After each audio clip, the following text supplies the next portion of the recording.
All thanks to El Jannah, where charcoal chicken just tastes better, and we've got the great man standing by. Hello, Matty. Sorry, boys. I've been betwixt and between with a few things, so that's fine. I'm a little late. I apologise. How are you, lads? Better late than never. Yes, good call, Fletch. I'm going to write that down. Good saying. Now, Matthew, what's going on? I'm just looking over there. You got some sort of white hat on. It looks very. What sort of hat is that? What's going on? Well, that's Tommy Birmingham and his mate Eddie. From Hello Sport, the punters and dribblers. Yeah. Punters and dribblers. Sorry. Yeah. And yeah. You're not much of a hat man. You're not much of a hat. I don't often see you in hats. No, not really. Do I? Yeah. I'm not. You're right. I'm not a hat man. I'm not a sunglass man. No, I'm not a wristwatch man. You're a ladies' jewellery and definitely ladies' watch. Yeah, it is. I know yes, you like yes. that. I'm wearing an anklet at the moment. You are not. Oh, you know what's grouse? Yeah. Toe rings. Toe rings? Oh. That just screams hippie, doesn't it? It does. Toe rings. It does. No, Yep, little subtleties like that. And mate, I cannot, for the life of me, I cannot work out, the ball ring they have in the nose now? Yep. It just, I'm sorry, if I was a young single bloke, that's a no for me. No. Like, it just looks, yuck. Yeah, well, remember I got the nipple ring. I lost an Origin bet, and Yep. I could see the attraction in the pain. Like, if I was into pain, that would be, because every time you knocked it, it would kill. So the people that get the nipple pierced, I'd imagine... They like that, do they? I think they like the pain. Really? Yeah. Yeah. Same with tattoos. Keeps them alive. Yeah, tattoos the same. Keeps them alive. Same with the tattoo. Well, yeah, there's... I won't go into that. It's a bit heavy. Okay. No. I'll just pause. I'll talk to you blokes privately. Okay, that's fine. Matty, we're just talking to the great Paul Bunn about the Melbourne Storm culture, I suppose. One thing I did get at, they're quite confident in what they've got to offer other players. Oh, Fletch. Bunny is probably the best recruitment guy as far as rugby league of all time. I think, like, you got Peter O'Sullivan. Bunny's incredible. So Bunny was one of those dudes. The thing about the Broncos was I remember Bunny's face and a couple of the Broncos trainers, because they typified Broncos when they were flying back in the day, when they were real superstars winning comps. They were rock stars, right? And you go after the game to where we go? Where was the place again? Was it the Regatta or something? The City Rowers. City Rowers. You go to the City Rowers, and here's the thing about it: not just the players, but people like Bunny and Springer, the trainer, thought they were actually so arrogant. The whole Broncos organisation, they actually thought they were better than you. Like a joint, like that. On a winning streak, when the ball boys thinks he's better than you are. And Bunny was one of those blokes. He was, but mate, incredible recruitment officer. Spoken to Bunny numerous times. It's the biggest loss the Broncos have ever had. Yeah. The Broncos, for all the people they've lost over the years and lost Wayne for a bit, Paul Bunn is their greatest loss. Bunny recruited a lot of those great Broncos players, and when Melbourne Storm pinched him, he had the in at all the best young Queensland blokes. So he signed Tino, Harry, Munster, Cameron Smith, Billy Slater. It just goes on and on and on. Like, the Broncos by this stage might have won 20 comps. Wow. If Bunny had stayed there. Well, he says that he lives up there. So, on the sunny coast. But the recruitment team live on the sunny coast. He did mention something that I picked up. He was saying about how, they've got Craig, obviously, and Frank, but he said, and Matt Tripp, he's the best salesman he's ever come across. So when you sign, are you thinking you sit with everyone? Like, what's Matt Tripp? He's the chairman, is he? Oh, have you met Tripp, Matty? He's the owner. Tripp is the owner. He's the owner. Okay. Matty, how charismatic is Matt Tripp?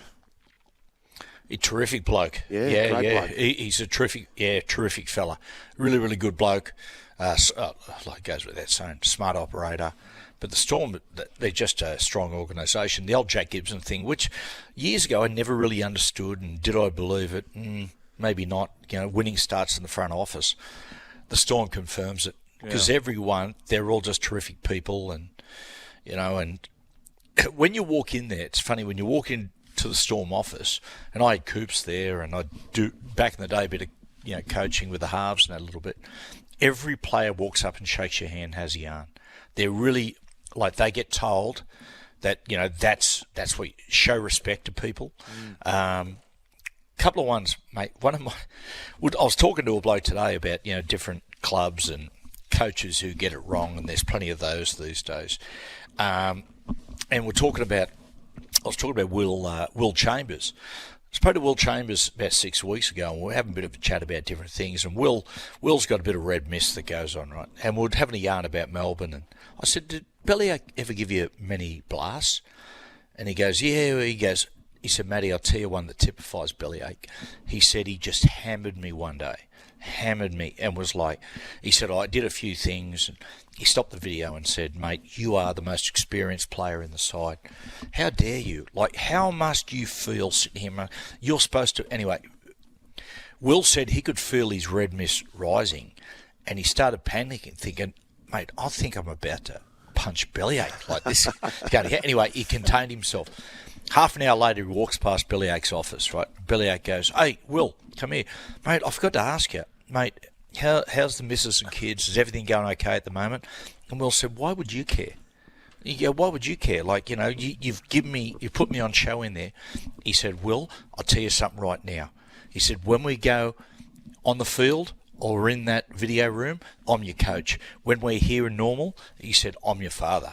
Wow. And I thought that's, yeah, because you get a lot of coaches these days, and a lot of it is self-interest.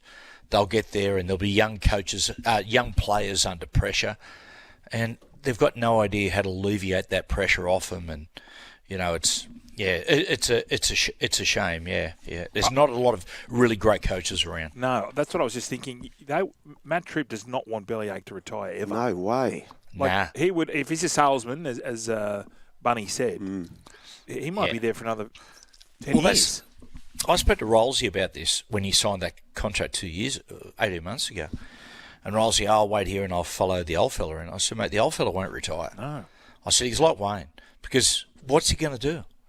You know, and all this bullshit about director of coaching. Well, how's that gone for Manchester United? They did that with Fergie. They said, "Oh, his time's come," and they put him director of coaching, and they've just gone on the slide. And, you know, the director of coaching thing is just it's probably just a term to keep the fans on side, but really, I mean, it's a nothing position. Yeah, we had Gus when Ricky was coach in 2002, and Gus was. How'd that go? That went well.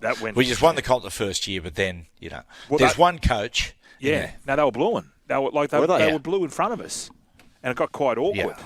Oh, really? Oh, yeah. So we had to break it up, you know. Not to break the fight up, but we had to sort of get in there and say, "Go on, Gus," you know. If I'm a coach, I don't want someone sitting alongside me or above me, wherever they sit, as a director of coaching. I just, "Mate, I got my methods. Here's the thing I want to do." And I'm out there with the team, and I'm establishing my personality on the team. I don't want the director of coaching walking in. No. And then, you know, "What do you think about this and that?" You go, "Mate, please." Didn't work with Benji and Tim. No, Sheensy. Yeah. Hey, Matthew, I'm going to change tack. As Tony McGee say, "One dog, one bone." Yeah. Sideline 8, Tony McGee. Oh, look at that, McGill. "One dog, one bone," Ray. So, Matty, we got 9 go on here. We're just watching. It's a bit of a cross-pollination between the Monkeys, the band, and Bewitched. Yeah. So we got this audio. Give it's on 9. It's a wonder you can see it. You watch some of that fog you watch the games through. We've got this. This is from another show from the 60s. This was Batman and Robin, but the original Batman. This is an audio that I stumbled across, Matthew. I'd like to get your thoughts. Adam West and Burt Ward became famous in the 60s for their portrayal of Batman and Robin. They were also equally infamous in Hollywood for their off-screen debauchery. This included Adam West sleeping with up to 8 women a day. 2 of those women were Natalie Wood and Raquel Welch. One time, Adam West slept with so many women in the city of Aspen, Colorado, that the city banned him from returning for another 15 years. Adam West was having sex between scenes, on lunch breaks, pretty much every chance he got. It was not uncommon for there to be an actual line of women waiting outside of Adam West's dressing room, sometimes starting as early as 7 a.m. One of the most insane stories involving Adam West's escapades involved Adam West and the actor Frank Gorshin, who played the Riddler on the Batman series, attending an orgy together. They were both kicked out of said orgy because both of them kept pretending to be in character the entire time. So it reminds me of NRL 360 when they go off air. It's very, very, very similar. I would put Adam West as Buzz. I would put who's the Riddler? Yeah, but I heard. I used to love Batman. Oh, yeah. Did you? Yeah. Did you ever get around it? Yeah. Oh, gosh, I love the Batman. The old thing with the Adam West, the original one, because it was so camp, and you look back at it now, and there was like so much tongue in cheek. Yes. But like the day he did the Batusi, and Burt Ward was sitting watching him at the disco, and but it was great. You know, it would always didn't irritate me, but it just always confused me. Is that the arch villains? Their whole thing in life was to kill Batman. Now they catch Batman and Robin. Now, they could have just shot him through the head or in the heart, but they made up these elaborate tricks, they're stuck in a box in the walls, and you're just going, and Batman's going to get out. And Robin. Just shoot him. Just stab him. It's pretty simple. It was Cesar Romano. Was that Cesar? Yep, Cesar Romano was the Joker. Joker. I liked him. Mate, I always liked the Joker. Always loved the Joker. And God, I tell you what, it says everything about the character, given the fact you're Joaquin Phoenix and Jack Nicholson. And they got that new one coming out, Joker 2. I don't know what it's called, but I've heard it's going to be a musical. What? Oh, no. Joaquin Phoenix and Lady Gaga. It's going to be a musical. Wow. Joker the musical. I know. But give me Eartha Kitt any day. Matthew. Oh, yeah, Catwoman. Catwoman. Don't get me started. I can taste the pat. Yeah. Matthew. Roosters. Yep, Fletch. Are they gone? Are they gone? No, if they try to continue the way they're playing at the moment, they're totally gone. Their football has, I think they're 1 from 25 from the big teams. Yep. Penrith, Melbourne. I don't know if there's another one, but anyway, Fletch, look, their football is so flowery and so sideways, right? And I said, we were talking about it the other day, you had Terrell May in the middle of the field. Now, Terrell May, for me, is like Spencer. Just wind him up and let him go. Bend the line back, play the ball. He was ball playing in the middle of the field, right? So the Roosters have a real problem with knuckling down and trying to play direct middle field football, which these days, that's where it's all at. The reason to revert them to that, sometimes with team selections, you might not pick the best side, but you're picking a side that'll necktie them to the way they should play. I'd put Tupanua in the left centre, and I'm putting Manu to 6. Right? And I would build the whole game around Manu and Tedesco through the middle. That's how I'd build the game. I'd leave Colin Watson at 14. You don't want him out there because he goes a million miles an hour. You don't want him burning out in the softening up period in the first 20-25 minutes. Go Sandor or Docker Clay to start with and bring him on after about 25 minutes. But for me, it's a no-brainer. It's Manu in the 6. They if Robbo can get him up for this will be his greatest coaching masterpiece. Well, he's due. The kicking game. Due. The kicking game is so important. That's where they're just behind the others. They are, aren't they? Like Joey. Yeah. Joey's not a noted kicker. Kiri can kick, but he's not real long. It's a short kicking game. That's the only knock on him. Yeah, that's been Achilles for a while because even Walker, Sam didn't have a long kicking game, and you're right as far as Kiri's concerned. But like Sam's.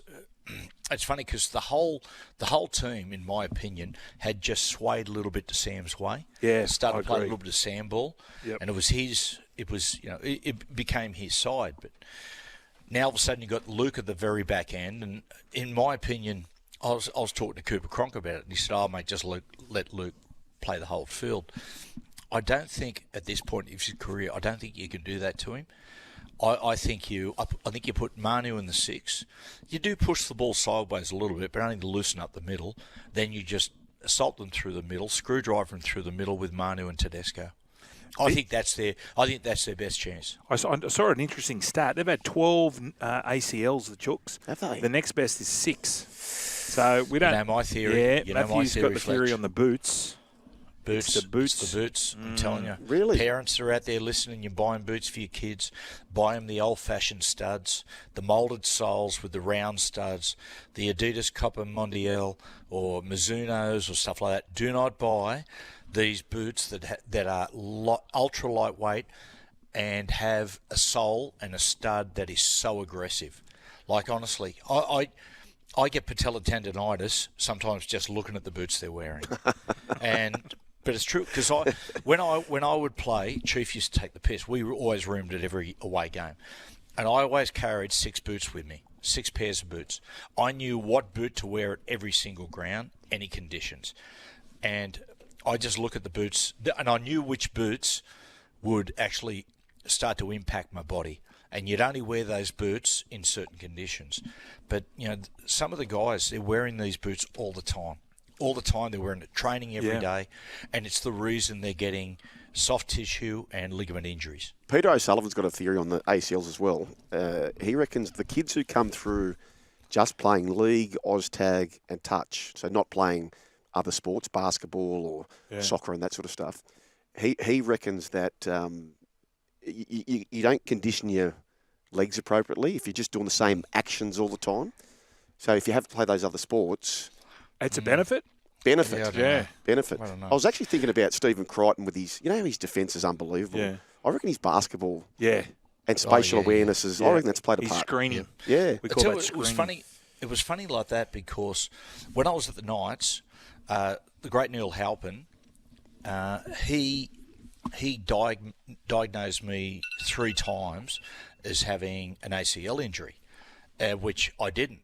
And he was like, he said to me, Matty, there's only 2 players that I've seen who have got such lax ligaments in their knees, he said, was you and Johnny Schuster.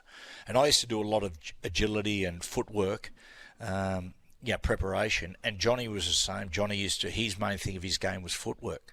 So, there might be a method in that. The fact that it just loosens up your knees and loosen up the muscles and the ligaments all the time.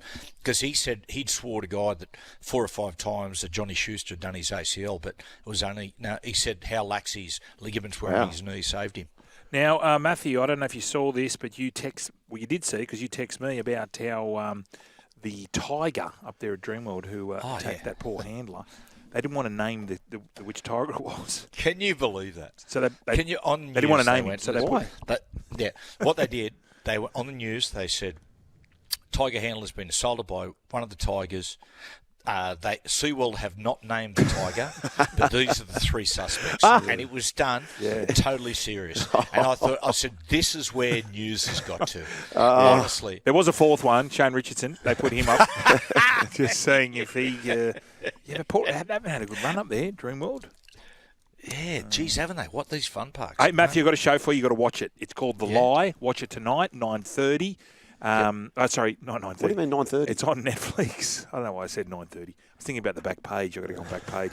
Heaven help me. Do you, Fletch? Oh, condolences. Is the Screaming Skull on there? What's his name? No, he's not. But The Lie, Matthew, Fitzy. You've got to watch it. Ditsy and Whipper, those 2 blokes. No, they won't be on there. Screaming Skulls on there all the time. Hey, boys, our show's done. We've got to go. If you live in Sydney, you should follow rugby league. We've got to go, lads. Bet your AFL career. Matty, we've got to run, mate. Thank you once again. Watch The Lie. Netflix, The Lie.